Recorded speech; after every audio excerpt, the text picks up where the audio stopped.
대부분이 아직까지도 알지 못하는 단속 카메라가 있는데요. 이곳에도 단속 카메라가 있었다는 것 아는 사람이 거의 없었습니다. 결론부터 말씀드리면 버스가 나를 지켜보고 있다. 버스가 내 차를 촬영하고 있다. 특히 불법 주정차 구역, 과태료를 매기는 촬영이 계속되고 있었던 겁니다. 물론 정보가 빠르신 분들은 알고 계셨을 텐데요. 그런데 저도 사실은 모르고 있었습니다. 보통 우리가 운전하다 보면 다양한 단속 카메라를 만납니다. 대표적인 단속 카메라가 속도 위반, 신호 위반 단속 카메라인데요. 그 외에도 불법 주정차 단속을 하는 이동형 단속 카메라도 있습니다. 보통 이 정도까지만 알고 있는 것이 상식인데요. 일반적으로 불법 주정차 단속, 지방자치단체에서 단속 차량 그리고 사람이 직접 거리를 다니면서 불법 주정차 단속을 합니다. 그렇지만 또 하나의 복병이 있었습니다. 우리가 보통 운전할 때는 신호등 보고 신호단속 카메라나 과속 단속 카메라에는 신경 쓰지만 시내버스나 노선버스에도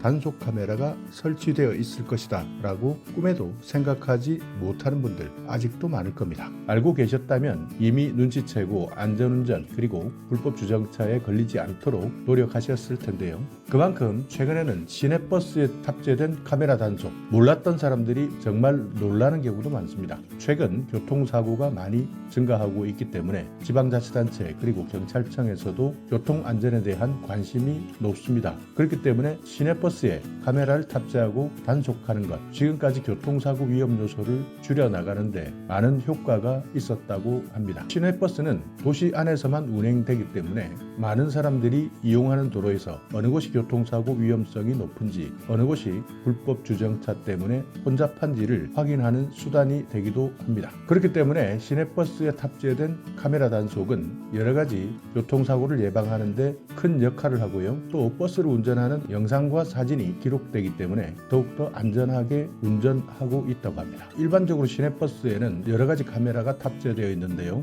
단속 같은 경우에는 승객의 안전을 위협하는 행동을 감지하고 기록하는 역할을 합니다. 신호위반이나 과속, 차선 침범 이런 위반 행위를 카메라로 촬영하는데요. 이런 내용을 알고 있다면 버스 운전자뿐만 아니라 버스 가까이 있는 운전자들도 버스에 카메라가 달렸다라는 것을 알게 되면 경각심을 가지고 안전운전을 하기 때문입니다. 보통 버스 상단, 전면 유리에 고정해서 단속하고 있습니다. 이런 노선버스에 카메라가 달리기 시작한 것은 2017년부터입니다. 이것이 시간이 지나면서 계속 확대되고 있는 겁니다. 주요 단속 대상 지역은 따로 있습니다. 교차로나 횡단보도, 건널목이나 보도와 차도가 구분된 보도도 촬영하고요. 교차로 가장자리나 도로 모퉁이로부터 5m 이내인 곳, 안전지대가 설치된 도로에서 사방으로 10m 이내인 곳, 버스 정류장 정류소 표지판, 노면 표시선 10m 이내인 곳도 촬영하고요. 건널목의 가장자리, 횡단보도로부터 10m 이내인 곳, 소방도로 5m 이내인 곳, 그리고 그 외 지방경찰청장이